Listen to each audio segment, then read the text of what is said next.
예수님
사랑이 많으신 하나님 아버지, 오늘도 예배를 드릴 수 있게 해주셔서 감사합니다.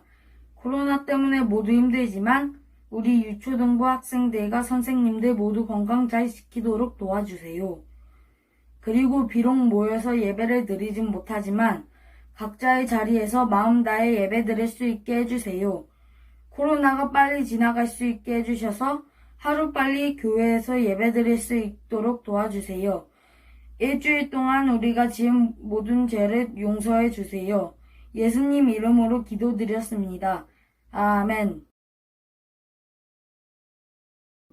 안녕하세요. 우리 만나교회 유초등부 친구 여러분, 오늘도 우리 영상으로 만나 함께 같이 예배드리겠습니다.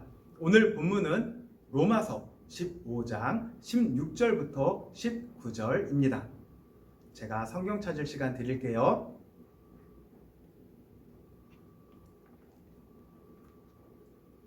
자, 함께 같이 읽겠습니다. 시작! 이 은혜는 곧 나로 이방인을 위하여 그리스도 예수의 일꾼이 되어 하나님의 복음의 제사장 직무를 하게 하사 이방인을 제물로 드리는 그것이 성령 안에서 거룩하게 되어 받으심직하게 하려 하심이라. 그러므로 내가 그리스도 예수 안에서 하나님의 일에 대하여 자랑하는 것이 있거니와 그리스도께서 이방인들을 순종케 하기 위하여 나로 말미암아 말과 일이며 표적과 기사의 능력이며 성령의 능력으로 역사하신 것 외에는 내가 감히 말하지 아니하노라. 이 일로 인하여 내가 예루살렘으로부터 두루 행하여 일루리곤까지 그리스도의 복음을 편만하게 전하였노라. 아멘. 우리 친구들, 벌써 로마서 마지막 부분이 되었네요. 편지는 크게 세 부분으로 나누죠. 머릿말, 본론, 맺은말. 그 맺은말 부분이 15장부터 시작합니다. 그 15장의 바울의 고백을 오늘 정말 감사하며 집중하며 함께 같이 들어보도록 해요. 바울은 이방인을 위한 하나님이 세우신 사도였어요. 이 말을 조금 더 쉽게 표현하면 바울은 선교사님이셨어요. 우리가 선교사님이 어떤 분인지 다 알죠. 그런데 오늘 본문 16절에서 바울은 아주 멋진 표현을 하면서 선교사님이 어떠한 분인지를 표현합니다. 그것을 복음의 제사장 직분이라고 이야기했어요. 제사장들이 제물을 하나님께 드릴 때 얼마나 정성을 다해요. 이 제물에 흠이 없는지, 얼룩이 없는지, 혹시 다친 곳은 없는지 다 검사하고 정결하고 거룩하게 하나님께 드릴 때 하나님이 그것을 받아주시잖아요. 바울도 이방인들을 하나님께서 받아서 구원하시고 주의 자녀 삼을 수 있게 출산하는 고통을 감내하고 복음을 전하고 또 성령으로 거룩히 하여 하나님께 인도해 드리는 거예요. 바울은 이방인을 위한 사도, 선교사님이셨습니다. 그런데 오늘 특별히 바울이 자신이 사역한 지역에 대해서 이야기해 주십니다. 그것이 19절에 나와요. 예루살렘으로부터 일루리곤까지 복음을 전했다라고 이야기합니다. 여러분, 예루살렘이 어디고 일루리곤이 어디일까요? 한번 같이 보겠습니다. 짠! 여기가 예루살렘입니다. 여기가 예루살렘이고 일루리곤은 마게도냐 끝자락쯤에 있습니다. 그러니까 여기 예루살렘부터 저쪽 일루리곤까지 바울은 모두 복음을 전했다라고 이야기하는 거예요.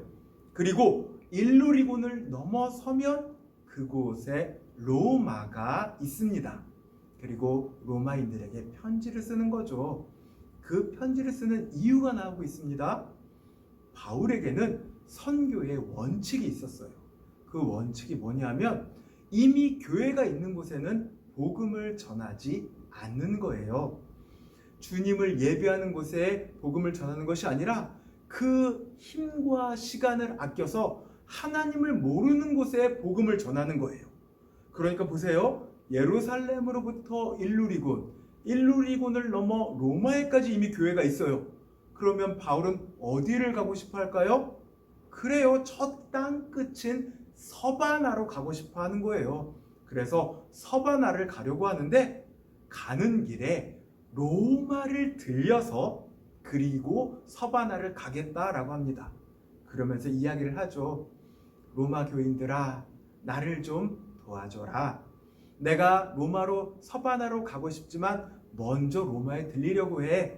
로마에 들려서 너희와 교제하며 함께함의 기쁨을 누릴 거다. 그리고 내가 서바나로 갈 때 나에게 얼마나 많은 교통비가 필요하며 음식이 필요하며 또 서바나에서 지낼 돈이 필요하겠니? 그러니까 나를 좀 도와줘라 라고 이야기하고 있는 겁니다.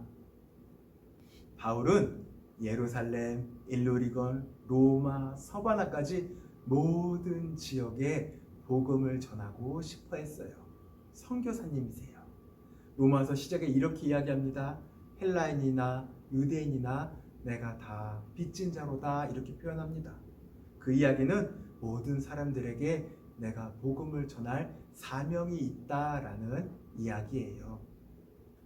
우리나라도 이렇게 빚진 자, 사명자로 인하여 큰 은혜를 받은 나라입니다.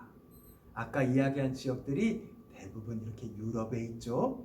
그리고 유럽에 있던 복음이 대서양을 건너서 미국으로 전해졌습니다. 우리나라는 어디 있죠? 예, 여기 있죠.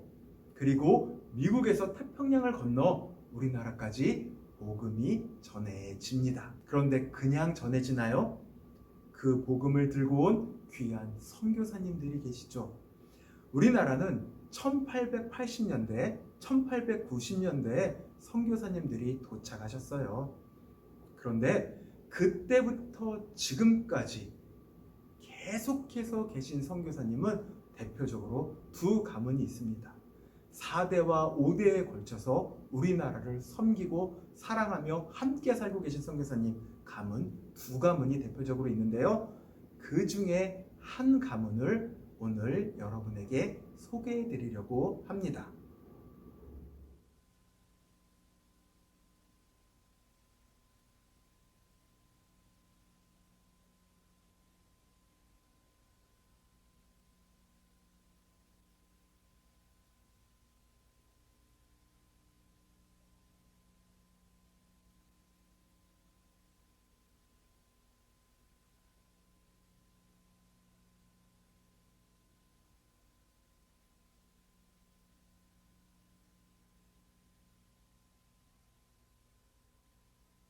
잘 보셨나요? 우리 친구들. 오늘 목사님이 여러분에게 소개해 줄 가문은 린튼 가문이에요.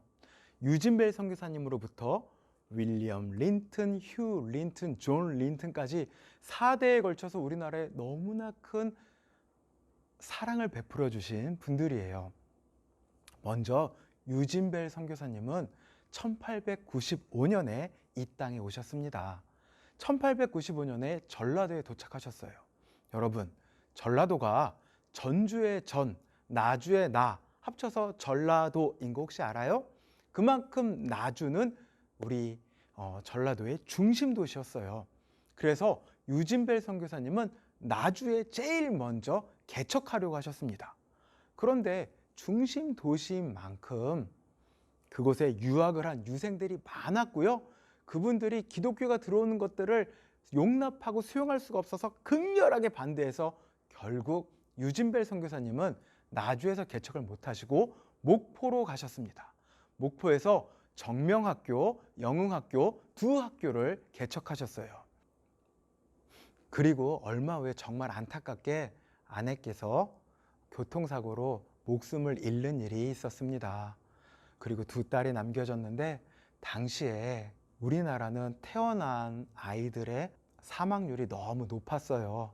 그래서 어쩔 수 없이 정말 사랑하는 두 딸과 함께 하지 못하고 이 두 딸을 미국으로 보냈습니다. 하지만 1912년 얼마 후에 샤롯벨 두 번째 딸은 다시 한국으로 돌아왔습니다. 1904년 유진벨 선교사님은 다시 광주에 개척하십니다.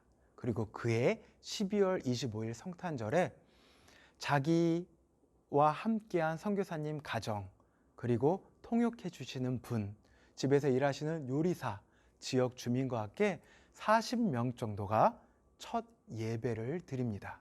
그리고 그 예배는 광주 양림교회의 시작이 됩니다.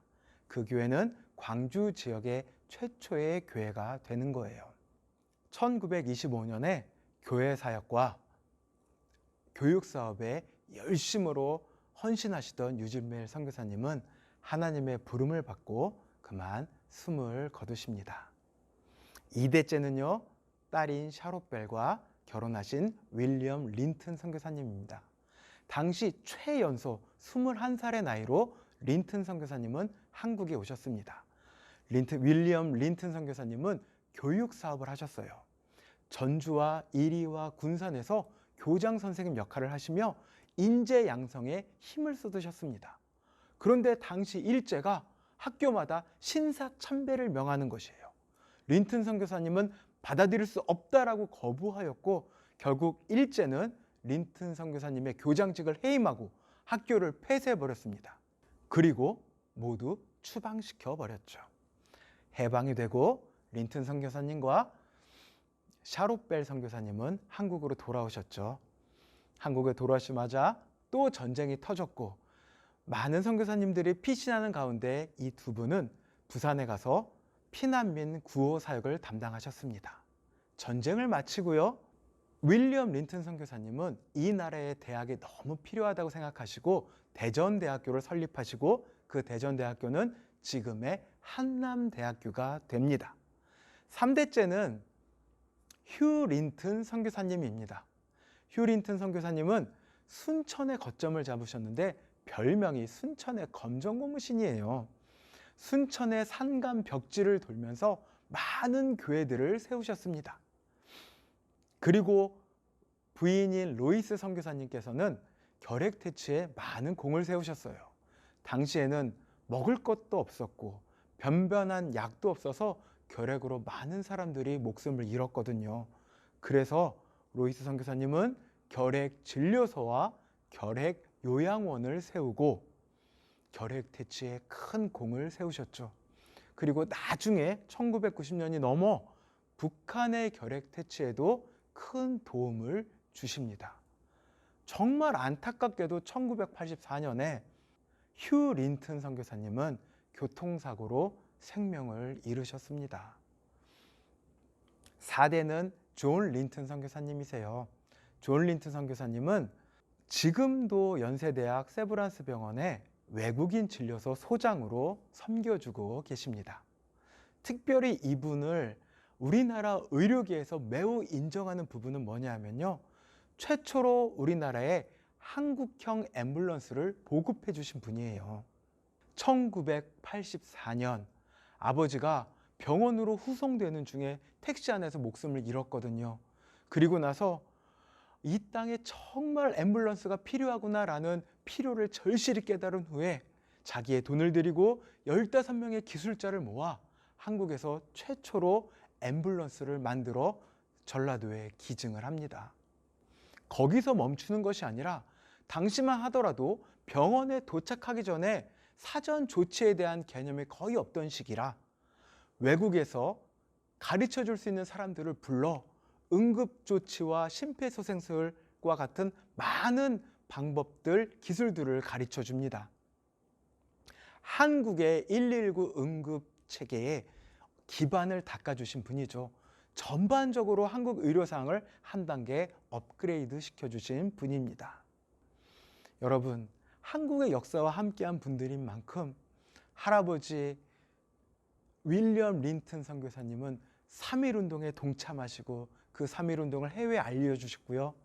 아버지 휴 린튼 선교사님은 미국에서 공부하고 있을 때 한국에 전쟁이 난다는 소식을 듣자마자 해병대에 지원하여 인천 상륙작전을 함께 했고요.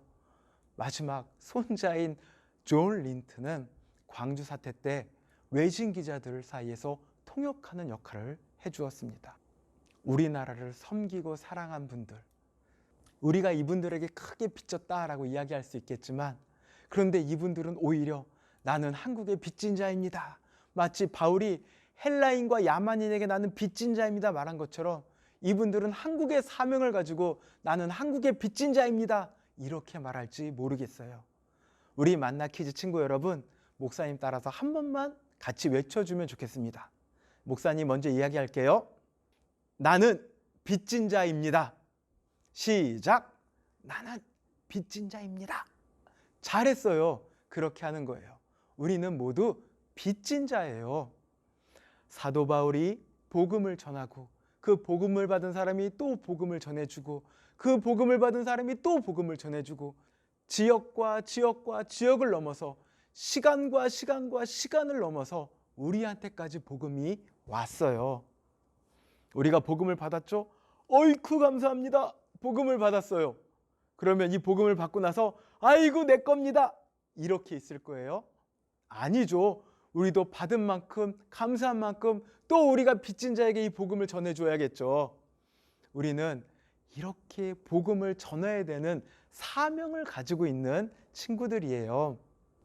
사랑하는 만나 키즈 친구들, 우리 모두 하나님 앞에 복음의 빚진 자로서 그 귀한 복음 전할 수 있는 귀한 친구들 되기를 주의 이름으로 축원합니다. 함께 기도하겠습니다. 하나님 감사합니다. 우리는 정말 빚진 자입니다. 누군가 우리에게 복음을 전해줬고 누군가 우리를 위해 기도해줬고 누군가 우리를 보살펴줬기에 우리가 지금 이 자리에 있을 수 있습니다. 함께 즐거워하고 함께 누릴 수 있습니다. 아버지, 복음이 우리에게서 멈추지 않게 하시고 또 전해지게 하여 주시옵소서.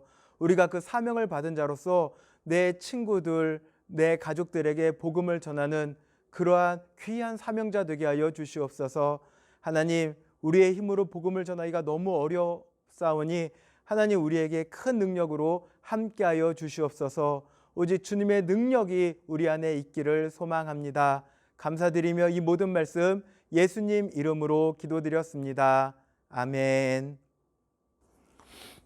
지금은 우리 주 예수 그리스도의 은혜와 하나님의 극진하신 사랑과 성령의 교통하심과 위로하심이 복음을 전하기로 결정하며 빚진 자라고 선포하는 우리 모든 어린이들과 선생님들과 모든 선교사님들 머리 위에 이제로부터 영원까지 함께 있을지어다.